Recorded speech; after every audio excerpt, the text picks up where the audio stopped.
이 나발에서 짱을 먹고 있죠. 그리고 경선 탈락자죠. 되게 오래된 것 같아요, 근데. 예, 2위도 아니고 경선 3위. 대선 끝나고 나니까 언론 보도도 거의 없고 뭐 하나 찾다 보니까 이런 사진이 있었어요. 아, 되게 훈훈한 사진이네요. 아이한테. 어린이집 같은 데 찾아갔나 봐요. 예, 근데 이제 어린이들도 아는 거죠. 겨우 3위 팍! 이재명 시장을 모시겠습니다.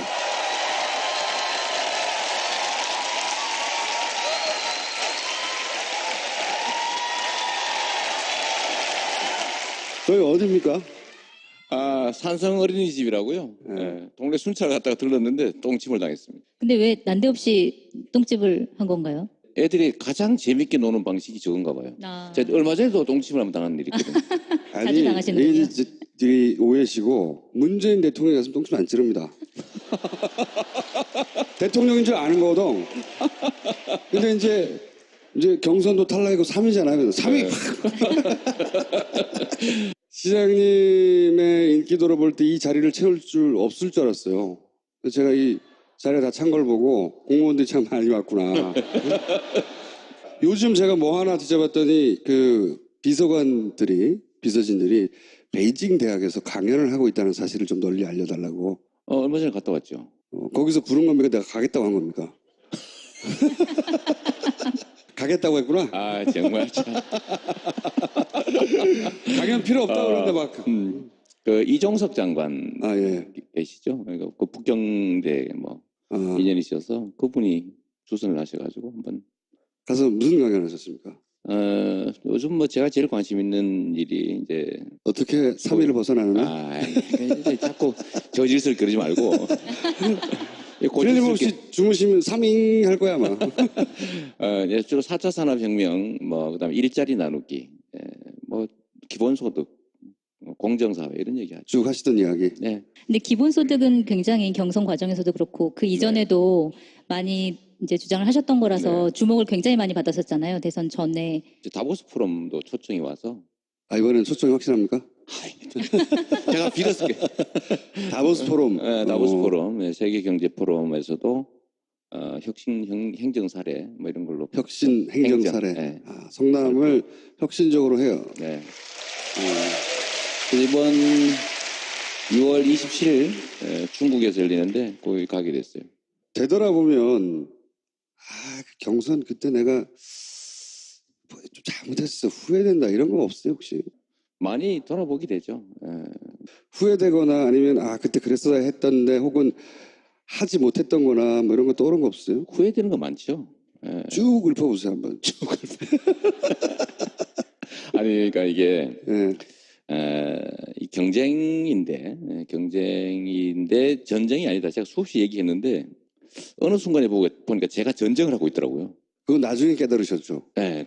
저는 뭐 경선 과정에서 나름 절제하고 선을 최대한 난 지킨다고 난 생각했는데 스스로는. 했는데 지나고 나니까 쓸데없는 좀 무의미할 수도 있고 오히려 도움 안 되는 것들을 꽤 많이 했더라고요 보니까. 구체적으로 예를 들어봐 주십시오. 제가 이제 주로 공격수로 세상을 살아왔잖아요. 그러니까 그렇죠. 뭐 세게 뭐 박근혜 뭐 그런 데는 아무리 가혹하게 공격을 해도 사실 우리 박수 받았죠. 박수 받아서 그보다 수위를 내가 엄청 낮춰가지고 공격을 하는데 그 우리 식구들한테는 그게 가혹했던 것 같아요. 예를 들면 뭐 내 얘기를 주로 해야 되는데 이 내부 경쟁 과정이니까 그렇죠? 내가 얼마나 잘났는지를 얘기해야 되는데. 그걸 주로 그 얘기를 해야 되는데 그것보다는 문제를 자꾸 파고들게 되고 공격 본능이 너무 많이 사라지지 않았냐. 그래서 상처받은 사람들 좀 있는 것 같고요. 지나고 나니까 나한테 아무 득도 없이 나도 손해봤더라고. 왜 그런 멍청한 일을 했을까 내가. 그걸 대선 뽕이라고 그랬다면서. 대선 뽕. 아니 그래서 제가 중간에 한번 말씀드렸잖아요. 일단 SNS부터 끊어라. 네. 내가 일주일인가 열흘만 끊으라고. 네, 그거 한번 했었죠. 근데 그랬더니 바로 그날 밤부터 다시 막. 그날 밤에 그 다음 날 아니었어? 다음날 24시간을 못 갔어요. 네, 그런 것도 그렇죠. 그러니까 그게 이 소소한 문제에 이제 집착하면 안 되는데 자꾸 거기 집착하게 되더라고요. 그렇죠. 네, 원래 시야가 좁아지잖아요, 그죠? 굉장히 좁아지죠. 좁아지는데 그 역시도 저도 이제 그걸 못 이겨낸 거죠. 못 이겨냈고 지금 보면 참 손해 보는 짓도 많이 했고 뭐 성숙하는 과정이라고 좀 봐주시면 좋을 것 같아요. 뭐 미안하고 그러죠.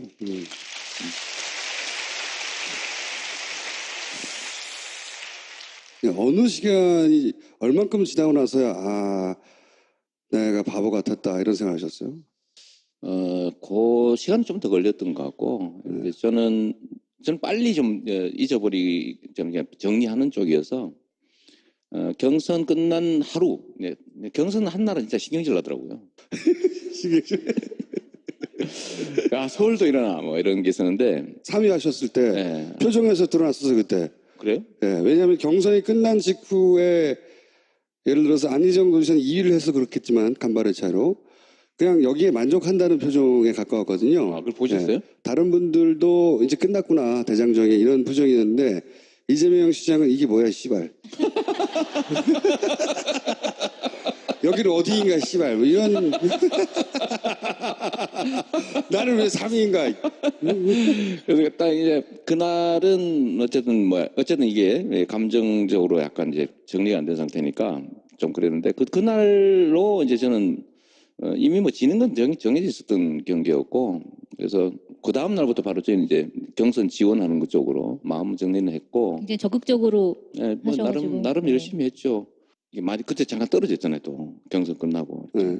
그렇죠. 그때 안철수 후보가 확 치고 올라오고 막 치고 올라가고 위기감이 있었죠. 일주일 정도 위기감이 그랬는데 확 올라왔었죠. 그때 저는 결정했었죠 사실은. 어떤 결정하셨습니까? 부르면 사퇴한다.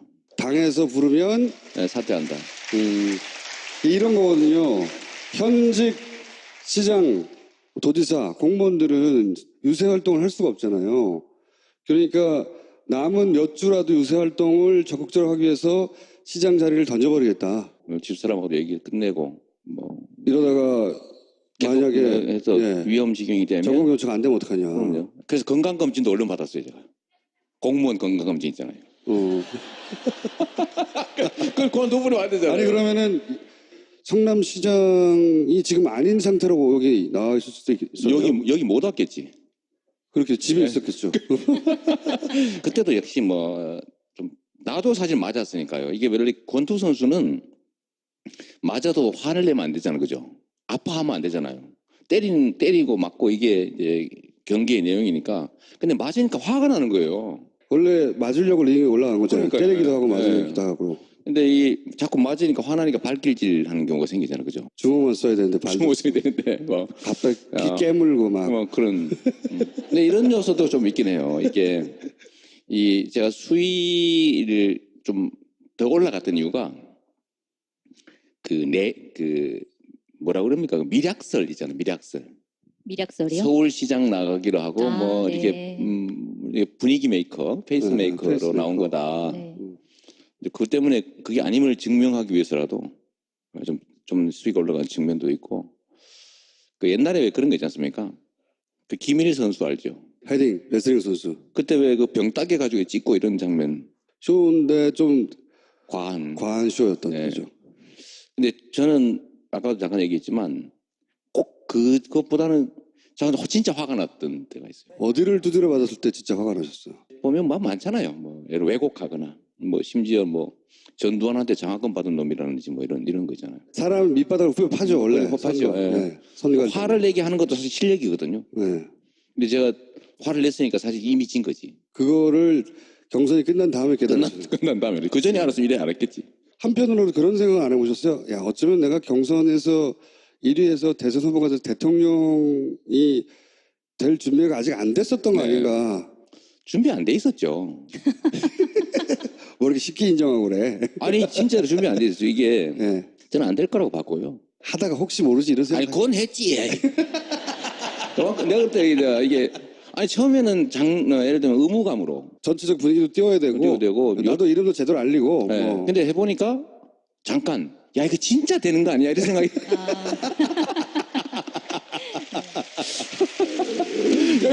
이렇게 들 때가 있었죠. 그렇죠. 왜냐하면은 지지율이 2위 그리고 다른 사람들 한참 쳐졌고 문재인 당시 후보와의 격차도 그렇게 크지 않았기 뭐 2% 때문에 차이로 뭐 따라갈 때도 그렇죠. 있는데 오야 씨발 이거 진짜 아니야 이거.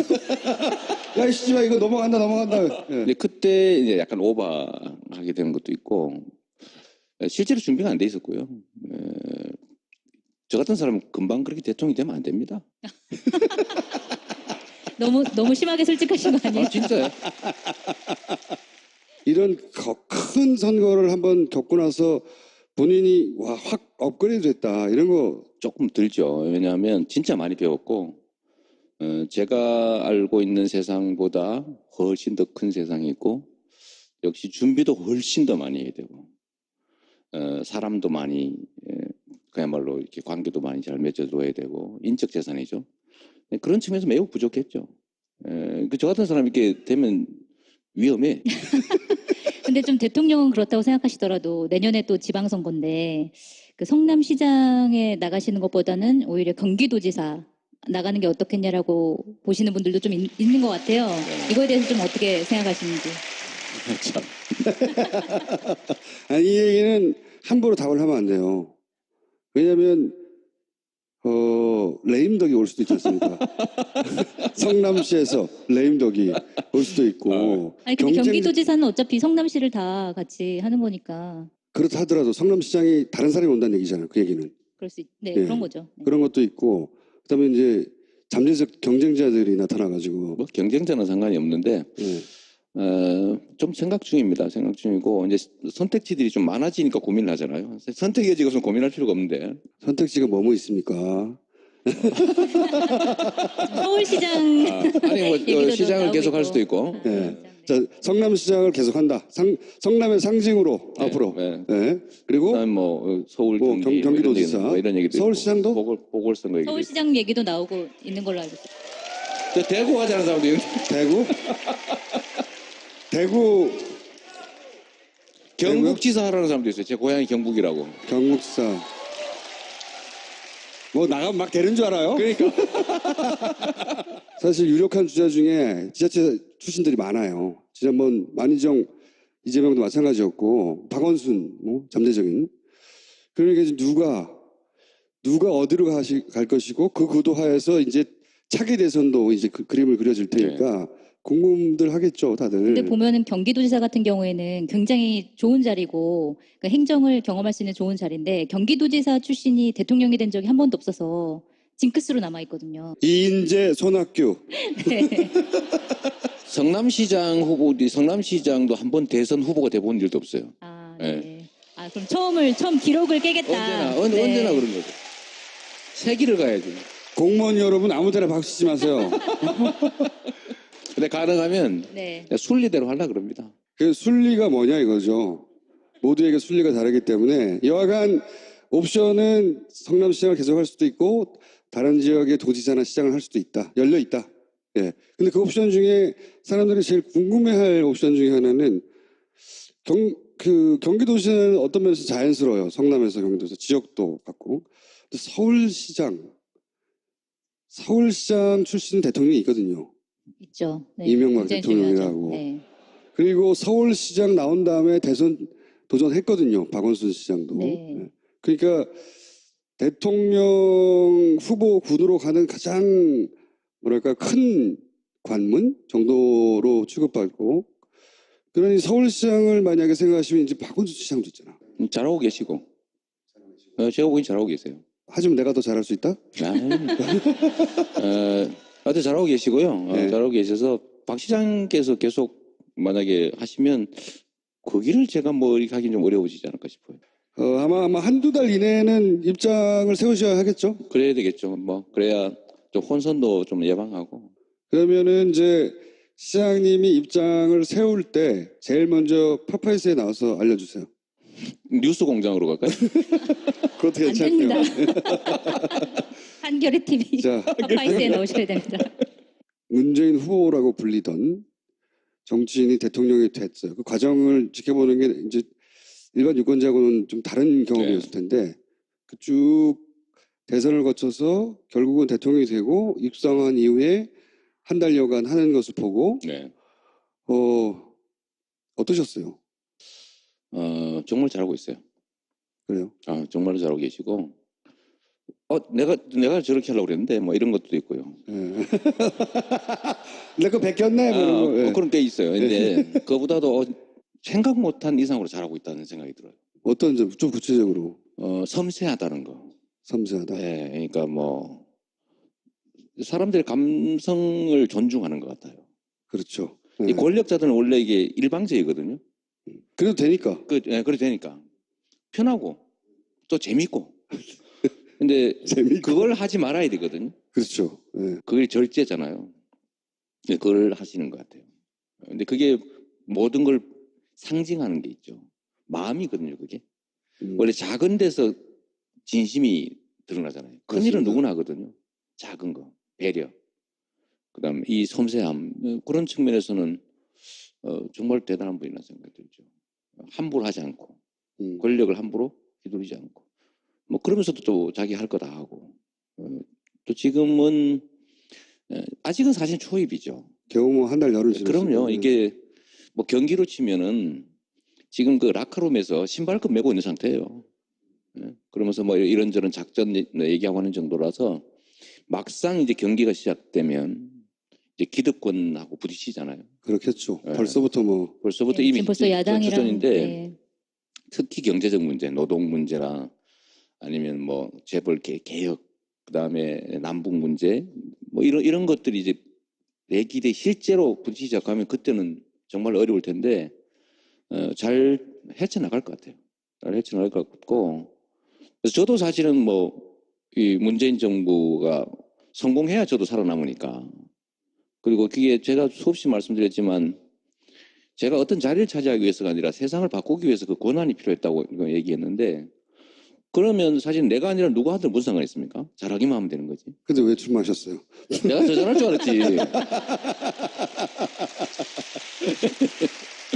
근데 제가 예전에 그 문재인 대통령 처음 2011년인가 그때 이제 대선 후보로 처음 나왔을 때 그때 제가 이제 새누리당 출입하고 있었는데 그때 새누리당 의원들이 그러니까 문재인 의원 그때 당시 의원은 아니었죠. 이제 문재인이라는 한 사람에 대해서 평가를 굉장히 좋게 했어요. 그런 감성적인 부분, 사람이 너무 좋고 차기 대통령감으로서 너무 좋은데 그런 부분 때문에 아마 대통령이 안 될 것이다. 정치인이 되려면 훨씬 더 좀 세야 되는데 그렇지. 그게 안 될 것이다라고 얘기를 했는데 결국 됐고 결과적으로 이제 대통령이 된 다음에 그런 모습들이 오히려 장점으로 작용하는 거 아닌가 약간 그런 생각이 듭니다. 그리고 예를 들면 뭐 인사에서도 뭐 조국 교수, 또 장하성 교수, 이런 분들 되게 강골이잖아요. 뭐 그런 인선들도 아주 잘하는 것 같고, 정말로 사람을 쓸 때 자기 가까운 사람 눈물 흘리면서라도 좀 빼고 당평 인사하려고 노력하고 그거 쉽지 않거든요. 문재인 정부도 어느 시점에 위기가 올 것이고 또는 뭐 정에 부딪히기도 하고 혹은 긴가민가한 선택들도 하지 않을 수 없을 텐데 네. 그럴 때 이제 두 가지 길이 있어요 보통. 그걸 바라보는 당내에서 적당히 비판하면서 내가 더 낫다라고 자기가 튀어나올 타이밍을 찾을 수도 있고 네. 매 맞을 때 같이 맞는 경우가 있어요. 시장님은 어느 쪽을 선택하실 생각이십니까? 근데 그건 나한테 물을 게 아니고, 예. 예를 들면 박근혜가 이상한 짓을 하고 그러면 그건 때려야죠. 그렇죠. 근데 선의를 가지고 그야말로 최선의 노력을 다하는데 장애가 발생하는 그런 상황이라면 그 부족함을 채워서 같이 뚫고 나가야죠. 너 왜 그렇게 못했어? 왜 그리 부족해? 이렇게 하면 안 되는 거죠. 왜냐하면 우리가 같은 길을 가는 식구들이니까요. 그런데 경선 때는 왜 그랬어요? 아 정말 내가 한번 이겨보려고 그랬다니까. 이제는 이제 완패를 인정하고 내 부족한 점을 메워서 나를 성장시켜야 되겠다 먼저 이렇게 된 겁니까? 제 성장인 뭐 부수적인 효과일 테고 이 정부가 성공하지 않으면 우리 소위 민주개혁 진영의 미래가 사라지죠. 이거는 이제 선택의 문제가 아니고 이미 우리의 토대가 돼버린 거예요. 여기를 예를 들면 망가뜨리면 또 망가지면 우리의 설 자리가 사라집니다. 그러니까 여기를 튼튼하게 만들어놔야죠. 그 싫고 좋고의 문제가 아니라 그건 운명 같은 거라고 생각해요. 내가 살기 위해서? 그럼요. 아니 문재인 정부가 실패해가지고 국민들로부터 지탄을 받는데 그 뒤가 어디 있습니까? 그때는 같이 지키고 같이 성공하게 해야죠. 야당이 굉장히 공격을 처음부터 세게 하고 있잖아요. 인사청문회 전국에서. 그래서 추경도 그렇고 그다음에 뭐 각 장관 후보자들에 대한 공격도 굉장히 심한데 뭐 일각에서는 뭐 협치를 하는 상황에서 뭐 너무 세게 밀고 나가면 안 된다라고 얘기하는 의견도 있고 좀 강하게 정권 초반이니까 강하게 나가야 된다는 의견도 있고 여러 가지 의견이 있는 것 같아요. 예를 들어서 구체적으로 강경화 후보에 대해서 논란이 많잖아요. 좀 어떤 방식으로 풀어나가야 된다고 보세요? 저도 성남이라고 하는 작은 공간에서 이 지역의 작은 정치를 하긴 하지만 저는 뭐 그런 점에서는 확고하죠. 밀어붙여야지.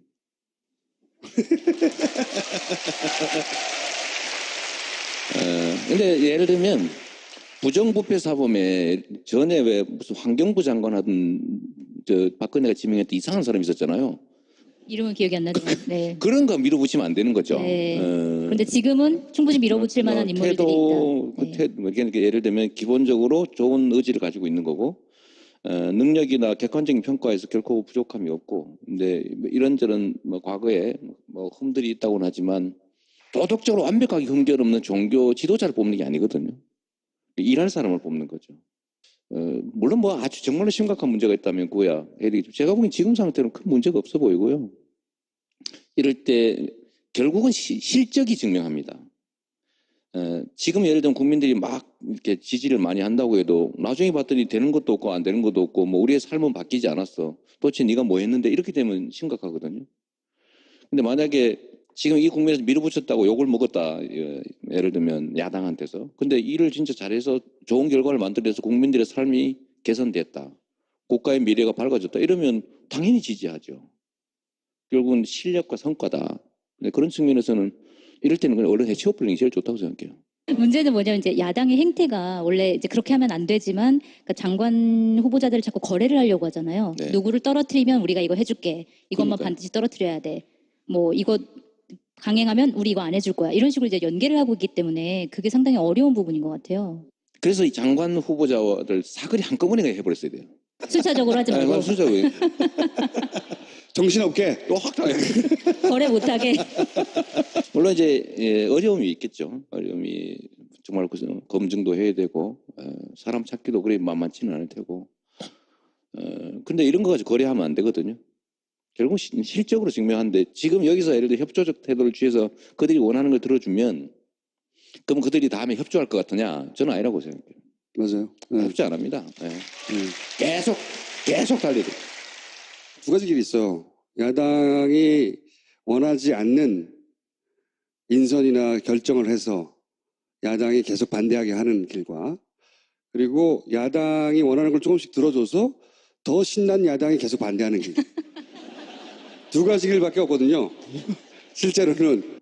근데 불합리한 행동을 예를 들면 야당이 선택할 때 과거에는 편의 개념 때문에 상처를 많이 입었어요. 근데 지금은 이 정보 전달도 너무 워낙 빠르고 정확하기 때문에 이 객관적인 결과가 증명하거든요. 괜히 휘둘릴 필요 없다고 생각합니다. 그래서 제가 그런 얘기하는 거죠.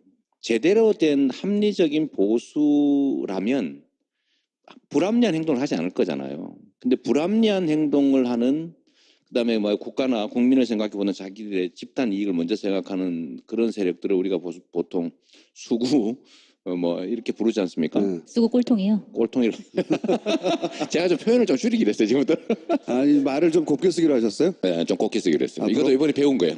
그래서 수구 이렇게 하시는 거구나. 네, 그런 집단들은 한 번쯤은 좀 이렇게 정리를 한번 해야 되거든요. 수구 하면 누가 모릅니까 근데? 그래 그 정도 하려고 그러지. 쓰고 세력. 수구 세력. 예. 근데 여기는 정상적인 정치 집단들이 아니니까. 거기를 그 말이 훨씬 심한 거 그 아닙니까? 말이 더 심한 것 같아요. 정상적이지 않다는 게 더 그냥 심한 것 수구 같아요. 꼴통이라고 부르고 말지. 정상적인 집단이 아니니까. 그거 아니니까 거기는 사실 선거 과정을 통해서 서서히 청산해 나가야 되는 거고. 청산해 나가야 돼요. 제가 바라는 세상, 그래서 실제로 이제 그럴 가능성이 좀 열렸다고 생각하는데요. 민주당 정도가 소위 이제 이 보수 정당의 위치를 갖고 정의당이든 뭐 녹색당이든 뭐 이런 데가 진보 진영으로 해서 그렇게 경쟁을 해야지. 지금 보수가 아니지 않습니까 저기가. 보수의 탈을 쓴 수국 꼴통들이죠. 결국 말씀하신 거 거기는 존중할 필요가 없다고 봐요. 무슨 말을 곱게 한다는 거예요? 뭘 배웠어요 지금 다시? 우리가 눈치채고 있지 못하지만 시장님이 보기에 아, 저 사람은 뜬다. 떠가지고 날 위협할 것이야.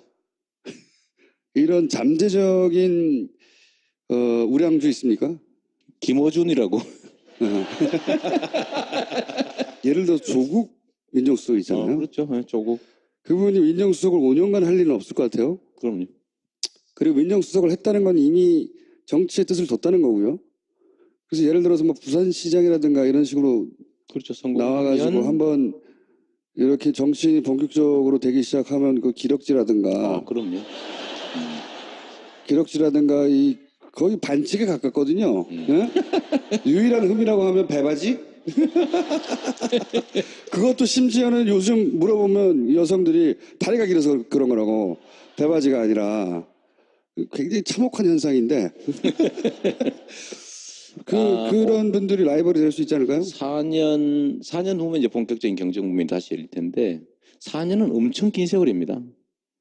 제가 그때의 지금 현재 가지고 있는 정치적 위치를 가지고 있을지도 알 수 없는 거죠. 왜냐하면 4년 전으로 거슬러 가면 그럼요. 이재명 시장 본인이 1%도 안 되는 지명도도 없는 유명의 정치인이었거든요. 0% 아무것도 아니었죠. 결국은 현장의 경험과 실적을 가진 사람들이 다시 이제 부상할 거라고 보는데 내년 지방선거에서 다시 판이 한번 정리되지 않을까 싶어요. 예를 들면 아까 말씀하신 것처럼 전 김영춘 의원이라든지 우리 김부겸 의원님도 실적을 좀 현장 실적을 만들어내고 하면 급격하게 또 성장할 수 있다고 보죠. 자, 어쨌든 그런 인물로 대변되는 많은 주자들이 등장할 수도 있다. 그럼요. 저는 저는 사실 쑥스러울 정도인데 지금 이번 경선 과정에서 나왔던 사람들 중심으로 차기 얘기를 하는 것은 저는 매우 현실적이지 않다고 생각하죠. 그러면 앞으로 4년 동안 치열하게 다시 이제 거의 바닥에서 다시 시작한다고 봐야 다시 됩니다. 쌓아서 왜냐하면 박근혜 시대에 요구되는 자질과 그렇습니다. 문재인을 한번 겪고 나서 이제 뭐가 정상인지 다 알거든. 그럼요. 이제는 그때 요구되는 자질은 또 다를 거거든요. 맞습니다. 이제 진정한 프로의 세계가 열릴 수도 있어요. 웬만큼에서 눈에 띄지 않거든요. 이제 안 띄어요. 차이도 거의 느낄 수 없는 그런 미세한 경쟁이 벌어질 텐데 진짜 프로 세계가 열리는 거죠. 선수들이 많이 등장할 것이고 네. 무서운 경쟁이 될 것이다. 그렇습니다. 네. 그 밑바탕을 또 문재인 정부가 깔아줄 테니까. 저 같은 경우가 사실 적폐청산이나 이런 것들 때문에 이제 선호된 측면이 있는데 그게 어느 정도 정리되면 그 욕구가 바뀌거든요. 그렇죠. 이재명 필요 없어 이제. 그래 될 가능성이 있죠. 말을 너무 세게 해. 내 개인 그러니까 제가 개인적으로는 아쉬울 수도 있지만 세상이 그렇게 바뀌어서 저 같은 사람 필요 없어지면 진짜 좋은 거죠. 좋은 건 아닌데. 그래서 제가 이제 용도를 제가 바꿔야 돼요. 그렇죠. 바로 변신하는 거죠 그때는. 왜냐면 불필요한 일을 계속 내가 추구할 수는 없으니까. 그렇게 되길 진짜 바라죠. 그 민주당 내 말고 바깥에서 예를 들어서 안철수 후보는 그때까지 살아남아 있을까요? 저한테 그런 거 묻지 마세요. 어떻게 될 거라고 보세요, 중수님은? 지금같이 대선 직후에 보인 행보 굉장히 조급한 거였거든요. 조급하고 이해가는 측면도 있긴 한데 조급함을 참지 못한 거거든요. 그게 누구나 조급해요. 원래 대선 그 큰 싸움에서 지고 나면 아쉽기도 하고 잊혀질까 봐 두렵기도 하고. 그 흥분 상태가 계속 유지됩니다. 그렇죠. 상당 기간을. 그럴 때 탁 끌어버려야 되거든요. 그리고 이제 혼자만의 시간을 가지거나 복귀해야 되는데 그 연장선상에서 계속 한 달여 가까이 원튼 원치 않았든 여러 노출이 있었잖아요. 그 정도의 매니지먼트로는 다음도 어렵지 않을까. 두 번째, 그러니까 본인에게 노사모가 없어서 이기지 못했다고 하는 어떤 개인 분석, 그 유일한 분석은 아닐지라도, 유일한 요인은 아닐지라도 자기한테 없었던 것을 찾았겠죠. 근데 문재인에게는 열성적인 문재인 팬클럽이 있었다라고 착각하는 거거든요. 문재인 팬클럽은 대선 기간 동안 가입자가 늘지 않았어요. 그런가요? 그럼요. 문재인 팬클럽에 사람들이 모인 게 아니고요. 엄청나게 많은 일반인들이 문바가 되어 간 거예요, 그냥. 노사모만 하더라도 노사모는 구심점 역할을 실제로 했고 사람들이 하나의 팬클럽처럼 뭉쳐서 움직였고 그것이 이제 파급력을 가진 거라면 문재인이 대통령이 되어가는 과정 혹은 된 이후에 문재인 지지자들은 구심점이 없어요. 실제로는 시대 정신하고 맞은 것이고 그 유권자들이 문재인과 함께 성장해 간 거거든요. 이 현상을 이해하지 못하는 거예요. 노사모가 필요하다고 생각하는 거는. 하여튼 그런 분석으로는 어렵다. 뭐 경험이기도 한데, 그러니까 예를 들면 작은 이제 내과, 그러니까 시골의 개천에서는 막 노를 지으면 자기가 원하는 대로 갈 수가 있어요. 근데 이게 강으로 나가면 노를 지어도 안 되거든요. 근데 강에 나가서 노 젓는 사람들이 있어요. 근데 그 흐름을 역행하고 나면 배가 뒤집어지죠. 3위? 그 3위. 그래서 노지를 하지 말자. 노지를 하지 말자. 네. 빨리 자기 스스로를 바꾸고 인정하고 하는 걸 힘든 자질입니다. 그거를 이재명 시장님 지금 하고 계신 건가요? 아니, 노력하고 있죠. 조금씩. 네. 홍준표 후보는 살아남아서 다시 한번 상대가 될까요? 다시 나올 생각이 있는 것 같던데? 안 되겠지요. 안 되겠죠. 당대표부터 당대표, 되는 게. 당권 좀 가지고 권한 행사하다가 사라지겠죠. 뭐 저는 그 양반이 그냥 나오기를 바라죠. 아, 그래요? 네. 그래야 우리가 쉽게 이길 거 아닙니까?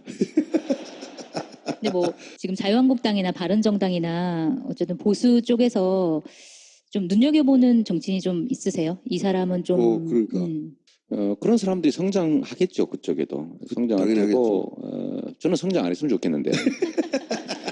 저는 정말 그쪽 진영들은 한번 좀 정리를 했으면 좋겠어요. 정리를 한번 하고. 아니 그래야 우리가 좀 미래로 갈 수 있다니까요. 만약에 총선까지 우리가 이길 수 있을 정도로 그때까지 잘 해나가기만 하면 한쪽이 축이 무너지는 거죠. 그러면 다시 그 토대 위에서 제대로 된 소위 진보 진영들이 갖춰서 우리나라 정치 한 축을 맡게 되지 않겠습니까? 그러면 진짜 나라가 발전하는 거죠. 그래서 문재인 정부는 반드시 성공해야 돼요. 그러면 문재인 대통령 혹은 정부가 뭐 예기치 않은 실수나 혹은 뭐 곤란이나 혹은 내부적 위기가 있어서 두드려 맞을 때 튀어나가서 대신 아니 그거를 합니까? 당연히 그렇게 해야죠. 실패하면 내가 실패하는 거라니까요. 문재인 정부는 이미 선택할 대상이 아니고 우리의 운명과 토대가 됐어요. 근데 그게 망가지면 우리가 설 자리가 사라진다니까요. 3위 한번 하시더니 많이 아니 우리가 또 이 현실에 빨리 적응하잖아. 납작. 납작은 아니고 왜냐하면 제가 하고 싶었던 일이니까요. 제가 하고 싶었던 일을 누군가가 잘하고 있으면 좋은 거지 뭐 그걸. 아니죠. 보통 그럴 땐 질투나죠. 뭐 전혀 없진 않아. 근데 경선에서 정책 같은 거 많이 내놓으셨을 때 좋은 정책이라고 평가받은 것들이 굉장히 많았잖아요. 그래서 그러면 생각하시기에 문재인 정부에서 내가 내놨던 정책들 중에서 이것은 좀 실현해줬으면 좋겠다 하는 게 좀 있으세요? 제일 지금 뭐 일부 받아서 이제 반영하겠다고 하던데 저는 복지 지출을 지역 화폐로 주는 게 진짜 중요하다고 생각해요. 지역 화폐요? 지역 화폐로. 네. 왜냐하면 이 자본주의 체제의 제일 심각한 문제가 집중화거든요. 일극화되는 거잖아. 한쪽은 뭐 서울로 예를 들면 다 모이는 거. 근데 지역 화폐로 지출을 하면 그 동네에서 반드시 일일 순환을 하게 되니까 지역 경제 활성화에 도움이 되죠. 그리고 이제 집중화를 좀 완화시킬 수 있어요. 그래서 어차피 주는 복지 지출인데 그걸 저는 기본소득이라 이름 붙였지만 지역 화폐로 지급하는 거. 그다음 기본소득도 좀 일부 좀 받아들이면 좋겠다. 어차피 하는 건데 예를 들면 아동수당은 기본소득 형태가 될 수밖에 없거든요. 네. 어차피. 그렇죠. 네, 그러다 뭐 그룹 회장 손자라고 안 줄 수 없잖아요, 그죠? 근데 결국은 이제 그런 것들 좀 더 확대해 나가면 경제도 살고 뭐 소위 자본주의 사회의 뭐 이렇게 양극화 이 문제도 좀 해결하고. 입각은 안 하십니까 혹시? 제가 그걸 고민을 해봤는데 장관 뭐 이런 거 안 한다고 아예 제가 선언을 했습니다. 그래요? 제가 이제 경선 끝나고 우리 문 대표님이 성남에 오셔서 그때 후보시죠. 뭘 할 거냐 하고 싶으냐 이렇게 물어보셔서 여러 가지 선택지가 있겠지만 임명직은 안 할 테니까 혹시라도 부담 갖지 마시라고 내가 그랬죠. 부담 전혀 없었을 텐데. 뭐 없었겠지. 예. 그래도 그래도 말하면 이만큼. 임명직을 안 하시는 이유는 뭔가요? 일단은 이제 저는 제 권한으로 뭔가를 성과를 만들어내는데 좀 이렇게 의미를 두는 사람이고요. 그게 재밌거든요, 사실은. 근데 정부의 한 축을 맡으면 내 뜻대로 못하는 게 많습니다. 그렇죠. 정부하고 보조를 맞춰야죠. 그럼 보조를 맞춰야죠. 당연한 거니까. 그래서 그런 측면 하나 하고, 두 번째는 청문회 가가지고 너 딱지 뗐지? 너 음주운전했지? 에? 그 논문 표절 있지? 청문회. 네. 에. 너 가족끼리 욕했지? 뭐 이런 거. 그러지, 형사상. 통과 어렵겠네요. 그래서 안 한다. 대도 안 한다. 야, 이번 이유가 굉장히 크네요. 뭐 그렇다고 봐야지. 그리고 또 하나는 보스 기질이기도 해요. 내가 작더라도 대장해가지고 처음부터까지 다 책임지겠다. 저는 제 의지, 제 소신 이대로 못하면 잠을 못 자는 성질이라. 그러신 것 같아요. 예. 그러니까 얼마나 사밍 해겠어. 그건 이미 받아들이기 때문에 괜찮다니까. 시장님 나가면 막 줄줄이 나가는 거 아니야? 여기 텅 빌 것 같은데. 공무원들 퇴근하고 막 도장 찍어줘 그러고 막. 야근 수당. 자, 그럼 공무원 여러분들에게 한마디 해주시고. 네. 진짜 공무원들인가 보다. 여러분 반갑습니다. 멀리서 오신 분도 많죠. 대구에서. 대구. 자, 한번 요거까지 좀 해보자. 그러면 내가 제일 멀리서 왔을 것이다. 대구 한 번 계시고. 제주. 자유한국당. 제일 멀다. 진짜 제일 멀리서 멀어. 왔네. 진짜 오네요. 자유한국당. 당신이 제일 멀리서 온 거예요. 자, 마지막 인사해 주십시오. 네. 여러분들에게. 자, 여러분 반갑습니다. 열심히 하겠습니다. 시장에 나가시는 것보다는 오히려 경기도지사 나가는 게 어떻겠냐라고 보시는 분들도 좀 있는 것 같아요. 이거에 대해서 좀 어떻게 생각하시는지. 참. 아니, 이 얘기는 함부로 답을 하면 안 돼요. 왜냐하면 레임덕이 올 수도 있지 않습니까? 성남시에서 레임덕이 올 수도 있고. 아니 근데 경기도지사는 어차피 성남시를 다 같이 하는 거니까. 그렇다 하더라도 성남시장이 다른 사람이 온다는 얘기잖아요. 그 얘기는. 네, 예. 그런 거죠. 네. 그런 것도 있고. 그다음에 이제 잠재적 경쟁자들이 나타나가지고. 뭐 경쟁자는 상관이 없는데 예. 좀 생각 중입니다. 생각 중이고 이제 선택지들이 좀 많아지니까 고민을 하잖아요. 선택의 여지가 없으면 고민할 필요가 없는데. 선택지가 뭐뭐 있습니까? 서울시장 아니 뭐 시장을 계속 할 수도 있고. 예. 자, 성남시장을 계속한다. 성남의 상징으로 앞으로. 예. 그리고 그다음 뭐 서울 뭐 경기 경기도지사, 뭐 이런 얘기도 서울시장도 보궐선거 얘기. 서울시장 얘기도 나오고 있는 걸로 알고 있어요. 저 대구 하자는 사람도 있는데. 대구 경북지사 하라는 사람도 있어요. 제 고향이 경북이라고. 경북지사 뭐 나가면 막 되는 줄 알아요? 그러니까. 사실 유력한 주자 중에 지자체 출신들이 많아요. 지난번 만희정, 이재명도 마찬가지였고 박원순 뭐 잠재적인. 그러니까 이제 누가 어디로 갈 것이고 그 구도 하에서 이제 차기 대선도 이제 그림을 그려질 테니까 궁금들 하겠죠, 다들. 근데 보면은 경기도지사 같은 경우에는 굉장히 좋은 자리고 그러니까 행정을 경험할 수 있는 좋은 자리인데 경기도지사 출신이 대통령이 된 적이 한 번도 없어서 징크스로 남아 있거든요. 이인재, 손학규. 네. 성남시장도 한 번 대선 후보가 돼본 일도 없어요. 네. 그럼 처음 기록을 깨겠다. 언제나 그런 거죠. 세기를 가야죠. 공무원 여러분 아무 데나 박수 치지 마세요. 근데 가능하면 순리대로 하려고 그럽니다. 그 순리가 뭐냐 이거죠. 모두에게 순리가 다르기 때문에 여하간 옵션은 성남시장을 계속할 수도 있고 다른 지역의 도지사나 시장을 할 수도 있다. 열려 있다. 예. 근데 그 옵션 중에 사람들이 제일 궁금해할 옵션 중에 하나는 경기도시는 어떤 면에서 자연스러워요. 성남에서 경기도에서 지역도 같고. 근데 서울시장 출신 대통령이 있거든요. 있죠. 네. 이명박 대통령이라고. 네. 그리고 서울시장 나온 다음에 대선 도전했거든요. 박원순 시장도. 네. 그 시간은 좀 더 걸렸던 것 같고 저는 저는 빨리 좀 좀 정리하는 쪽이어서 경선 끝난 하루, 경선 한 날은 진짜 신경질 나더라고요. 야, 서울도 일어나 뭐 이런 게 있었는데 3위 하셨을 때 네. 표정에서 드러났었어요 그때. 그래요? 네, 왜냐하면 경선이 끝난 직후에 예를 들어서 안희정 도지사는 2위를 해서 그렇겠지만 간발의 차이로 그냥 여기에 만족한다는 표정에 가까웠거든요. 아, 그걸 보셨어요? 네, 다른 분들도 이제 끝났구나 대장정에 이런 표정이었는데 이재명 시장은 이게 뭐야 씨발. 여기는 어디인가 씨발 뭐 이런 나는 왜 3위인가. 그래서 딱 이제 그날은 어쨌든 이게 감정적으로 약간 이제 정리가 안 된 상태니까 좀 그랬는데 그날로 이제 저는 이미 뭐 지는 건 정해져 있었던 경기였고 그래서 그 다음 날부터 바로 저는 이제 경선 지원하는 것 쪽으로 마음 정리는 했고 이제 적극적으로 네, 뭐 하셔가지고. 나름 네. 열심히 했죠. 이게 많이 그때 잠깐 떨어졌잖아요 또 경선 끝나고. 네. 그렇죠. 그때 안철수 후보가 확 치고 올라오고 막 치고 올라가고 위기감이 있었죠. 일주일 정도 위기감이 그랬는데 확 올라왔었죠. 그때 저는 결정했었죠 사실은. 어떤 결정하셨습니까? 부르면 사퇴한다. 당에서 부르면 네, 사퇴한다. 이런 거거든요. 현직 시장, 도지사, 공무원들은 유세 활동을 할 수가 없잖아요.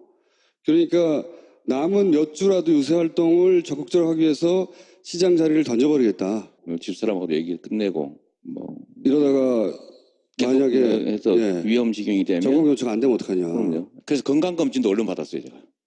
공무원 건강검진 있잖아요. 그건 두 분이 만들잖아요. 아니 그러면은 성남시장이 지금 아닌 상태로 여기 나와 있을 수도 있어요. 여기 못 왔겠지. 그렇게 집에 있었겠죠.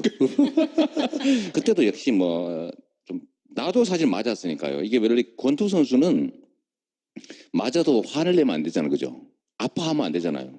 때리고 맞고 이게 이제 경기의 내용이니까. 근데 맞으니까 화가 나는 거예요. 원래 맞으려고 링에 올라간 거잖아요. 그러니까요. 때리기도 하고 네. 맞으기도 하고. 근데 이 자꾸 맞으니까 화나니까 발길질 하는 경우가 생기잖아요, 그죠? 주먹만 써야 되는데 발도 주먹 써야 되는데 뭐 갑자기 깨물고 막. 뭐 그런. 근데 이런 요소도 좀 있긴 해요. 이게 제가 수위를 좀 더 올라갔던 이유가 이번 6월 27일 중국에서 열리는데 거기 가게 됐어요.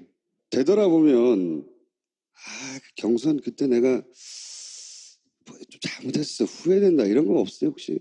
많이 돌아보게 되죠.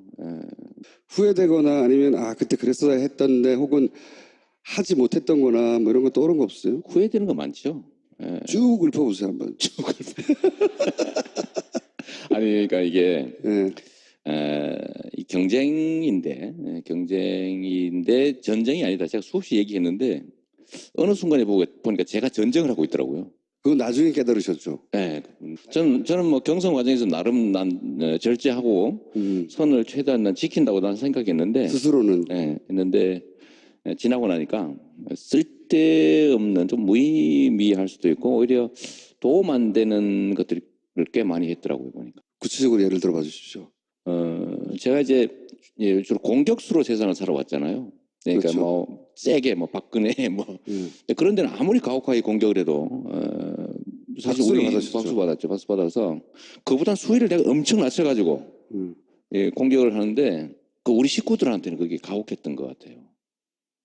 예를 들면 뭐 내 얘기를 주로 해야 되는데 이 내부 경쟁 과정이니까 그렇죠? 내가 얼마나 잘났는지를 얘기해야 되는데. 그걸 주로 그 얘기를 해야 되는데 그것보다는 문제를 자꾸 파고들게 되고 공격 본능이 너무 많이 사라지지 않았냐. 그래서 상처받은 사람들 좀 있는 것 같고요. 지나고 나니까 나한테 아무 득도 없이 나도 손해봤더라고. 왜 그런 멍청한 일을 했을까 내가. 그걸 대선 뽕이라고 그랬다면서.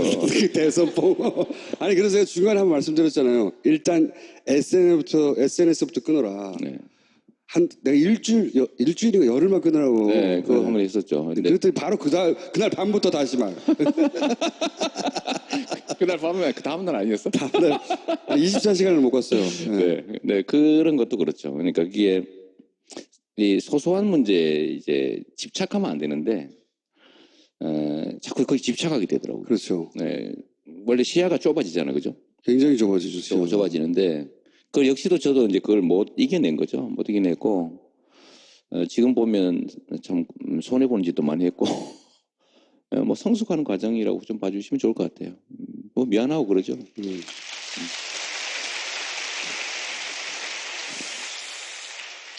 어느 시간이 얼만큼 지나고 나서야 아 내가 바보 같았다 이런 생각하셨어요? 뭐라 그럽니까? 그 미략설 있잖아요. 미략설. 미략설이요? 서울시장 나가기로 하고 뭐 네. 이게 분위기 메이커, 페이스 메이커로 페이스메이커. 나온 거다. 네. 근데 그것 때문에 그게 아님을 증명하기 위해서라도 좀 수익 올라간 측면도 있고 그 옛날에 왜 그런 거 있지 않습니까? 그 김일희 선수 알죠? 헤딩 레슬링 선수 그때 왜 그 병 따개 가지고 찍고 이런 장면 쇼인데 좀 과한. 쇼였던 네. 거죠. 근데 저는 아까도 잠깐 얘기했지만 꼭 그것보다는 저는 진짜 화가 났던 때가 있어요. 어디를 두드려 맞았을 때 진짜 화가 나셨어요? 보면 뭐 많잖아요. 뭐 예를 왜곡하거나 뭐 심지어 뭐 전두환한테 장학금 받은 놈이라든지 뭐 이런 거잖아요. 사람 밑바닥을 후벼 파죠 원래. 파죠. 예. 선거. 화를 내게 하는 것도 사실 실력이거든요. 네. 근데 제가 화를 냈으니까 사실 이미 진 거지. 그거를 경선이 끝난 다음에 깨달았어요. 끝난 다음에 그 전에 알았으면 이래 알았겠지. 한편으로는 그런 생각 안 해보셨어요? 야 어쩌면 내가 경선에서 1위에서 대선 후보가 돼서 대통령이 될 준비가 아직 안 됐었던 거 네. 아닌가? 준비 안 돼 있었죠. 뭐 이렇게 쉽게 인정하고 그래. 아니 진짜로 준비 안 돼 있었죠. 이게 네. 저는 안 될 거라고 봤고요. 하다가 혹시 모르지 이런 생각. 아니 그건 했지.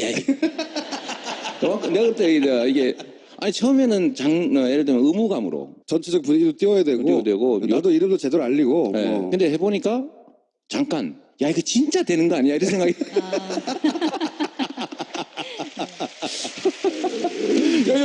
이렇게 들 때가 있었죠. 그렇죠. 왜냐하면은 네. 지지율이 2위 그리고 다른 사람들 한참 쳐졌고 네. 문재인 당시 후보와의 격차도 그렇게 크지 않았기 뭐 2% 때문에. 차이로 뭐 따라갈 때도 그렇죠. 있었는데 오야 씨발 이거 진짜 아니야 이거. 야 씨발 이거 넘어간다. 네. 근데 그때 이제 약간 오버하게 되는 것도 있고 실제로 준비가 안 돼 있었고요. 저 같은 사람은 금방 그렇게 대통령이 되면 안 됩니다. 너무 심하게 솔직하신 거 아니에요? 아, 진짜요?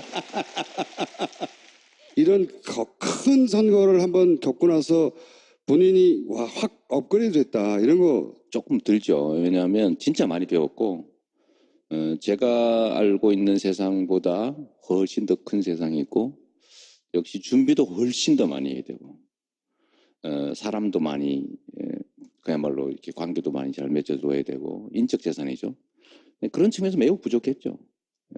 저 같은 사람이 이렇게 되면 위험해. 근데 좀 대통령은 그렇다고 생각하시더라도 내년에 또 지방선거인데 그 성남 이 나발에서 짱을 먹고 있죠. 그리고 경선 탈락자죠. 되게 오래된 것 같아요. 근데 2위도 아니고 경선 3위. 대선 끝나고 나니까 언론 보도도 거의 없고 뭐 하나 찾다 보니까 이런 사진이 있었어요.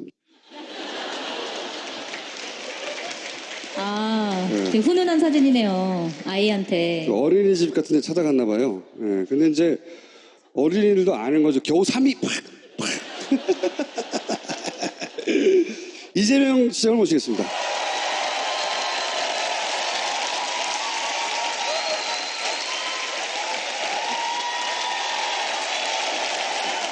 저희 어디입니까? 산성 어린이집이라고요. 동네 순찰 갔다가 들렀는데 똥침을 당했습니다. 근데 왜 난데없이 똥집을 한 건가요? 애들이 가장 재밌게 노는 방식이 저건가 봐요. 제가 얼마 전에도 똥침을 한번 당한 일이 있거든요. 자주 당하시는군요. 되게 오해시고 문재인 대통령이 가서 똥침 안 찌릅니다. 대통령인 줄 아는 거거든. 근데 이제 경선도 탈락이고 3위잖아요. 3위. 시장님의 인기도를 볼 때 이 자리를 채울 줄 없을 줄 알았어요. 그래서 제가 이 자리에 다 찬 걸 보고 공무원들이 참 많이 왔구나. 요즘 제가 뭐 하나 뒤져봤더니 그 비서진들이 베이징 대학에서 강연을 하고 있다는 사실을 좀 널리 알려달라고. 얼마 전에 갔다 왔죠. 거기서 부른 겁니까? 내가 가겠다고 한 겁니까? 가겠다고 했구나. 정말 참. 당연 필요 없다고 그러는데 막. 그 이종석 장관 아, 예. 계시죠? 그 북경대 뭐 아, 인연이셔서 그분이 주선을 하셔가지고 한번 가서 무슨 강연을 하셨습니까? 요즘 뭐 제가 제일 관심 있는 일이 이제 어떻게 3위를 벗어나느냐? 이제 자꾸 저질스럽게 그러지 말고 틀림없이 주무시면 3위 할 거야 아마. 이제 주로 4차 산업혁명 뭐 그다음에 일자리 나누기 뭐 기본소득 공정사회 이런 얘기하죠. 쭉 하시던 이야기. 네. 근데 기본소득은 굉장히 경선 과정에서도 그렇고 그 이전에도 많이 이제 주장을 하셨던 거라서 주목을 굉장히 많이 받았었잖아요. 대선 전에. 이제 다보스 포럼도 초청이 와서 아, 이번엔 초청이 확실합니까? 제가 빌었을게. 다보스 포럼. 다보스 포럼, 세계 경제 포럼에서도 혁신 행정 사례 뭐 이런 걸로 혁신 행정 사례. 네. 성남을 혁신적으로 해요. 네.